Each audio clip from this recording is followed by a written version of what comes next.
আবু জোহাইম রাদিয়াল্লাহু তাআলা আনহু বলেন, জোহাইম ইবনে আব্দুল্লাহ রাদিয়াল্লাহু তাআলা আনহু বলেন, রাসূল সাল্লাল্লাহু আলাইহি সাল্লাম বলেছেন, লা ইয়ালামুল মারু বাইনা ইয়াদাইল মুসাল্লি লা কানা আন ইয়াকিফা 40 খায়রান লাহু মিন ইসলামা ইয়াদাইহি। মানুষ যদি জানতো যে মুসল্লির সামনে দিয়ে পার হলে মাজা আলাইহি কি পাপ হবে, এমনটা জানলে সে 40 অপেক্ষা করত। আবুল নাজর বলেন, আমি বলতে পারছি না আল্লাহ রাসূল 40 বছর বললেন, না 40 মাস বললেন, না 40 দিন বললেন। কাব ইবনে আহবার রাদিয়াল্লাহু তাআলা আনহু বলেন, লাউ ইয়ালামুল মারু বাইনা ইয়াদাইল মুসাল্লি মাজা আলাইহি লাকানা ইউকসাফা খায়রান লাহু মিন আয়ামুররা বাইনা ইয়াদাইহি।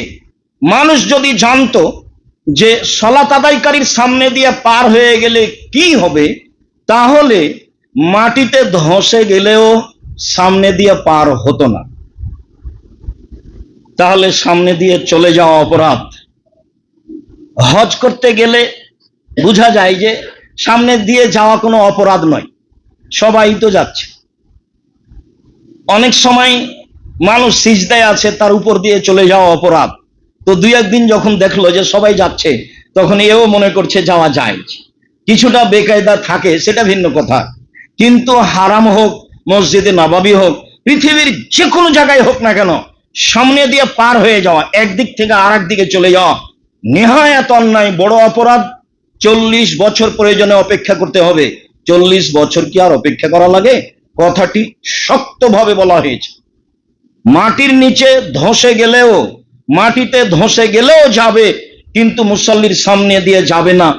এভাবে রাসূল সাল্লাল্লাহু আলাইহি সাল্লাম বলেন। বুঝছিলাম সামনে দিয়ে যাওয়া কেমন অপরাধ, এবং মসজিদের বাহিরে সূত্রা ব্যবহার করতে হবে, যা রাসূল সাল্লাল্লাহু আলাইহি সাল্লাম নিজে করেছেন, করতে বলেছেন। এভাবে আমল করার চেষ্টা করব ইনশাআল্লাহ। আল্লাহুম্মা সাল্লি আলাইহি আল্লাহুম্মা বারিক আলাইহি। আবু সাঈদ খুদরি রাদিয়াল্লাহু তাআলা আনহু বলেন, রাসূল সাল্লাল্লাহু আলাইহি ওয়াসাল্লাম বলেছেন, ইজা সাল্লা আহাদুকুম ইলা শাইইন ফায়াসতুরুহু মিনান নাস। কোন মানুষ যদি বাহিরে এমন কিছু রেখে সালাত আদায় করে যা দিয়ে সেটা মানুষের জন্য অন্তরাল হয়ে যাবে। এবার শাইইন শব্দ আল্লাহ রাসূল ব্যবহার করেছেন। তা কাপড় হোক, তা লাঠি হোক, তা চশমা হোক, তা মোবাইল হোক, তা আরো কিছু হোক, যেটাই হোক না কেন, কোনো কিছুকে সূত্রা হিসাবে ব্যবহার করা যায়, এ কথা আল্লাহ রাসূল বলেন। পরে আল্লাহ রাসূল বলেন, মান আরাদা আহাদুন এজা আরাদা আহাদুন ইয়াস্তাজা বাইনা ইয়াদাইহি। এখন কেউ যদি তার সামনে দিয়ে চলে যেতে চায়, তার মাঝে আর সূত্রার মধ্য দিয়ে চলে যেতে চাই, তাহলে ফালিয়াদফাহু, সে যেন তাকে ঠেকায়, বাধা দেয়, হাত দিয়েই বাধা দিবে। বাধা দেওয়ার সেখানে আর কি থাকতে পারে? ফাইনাবা, সে যদি জোর করে যেতে চাই, ফাল ইউকাতিলহু, তাহলে সে যেন তার সাথে লড়ে পড়ে। সালাতের মধ্যে কি লড়া যাবে? শক্তি প্রয়োগ করে তাকে ঠেকাতে হবে, এটাই হাদিস প্রমাণ করে। তারপরে বলছেন, ফাইনাহু শয়তান, সে হচ্ছে শয়তান। যে জোর করে চলে যাচ্ছে, আল্লাহ রাসূল তাকে শয়তান বললেন। হাদিস বুখারী মুসলিম। বিবেচনা করেন দেখি। প্রথমে তিনি বললেন সূত্রা ব্যবহার করতে হবে যে কোনো কিছু দিয়ে, তবে দাগ টেনে নেওয়ার প্রমাণে হাদিস ঠিক নয়। এভাবে দাগ দেওয়ার হাদিস পাওয়া যাবে, সে হাদিস ঠিক নয়।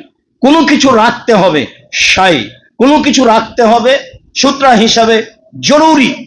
সূত্রা এবং আপনার মধ্য দিয়ে কেউ চলে গেলে তাকে হাত দিয়ে বাধা দিতে হবে। তারপরেও চলে গেলে সম্ভবপর তাকে ঠেকানোর চেষ্টা করতে হবে, আদেশ। আপনি স্বাভাবিকভাবে বসে থাকবেন ও চলে যাবে, এই সুযোগ দেওয়া হবে না।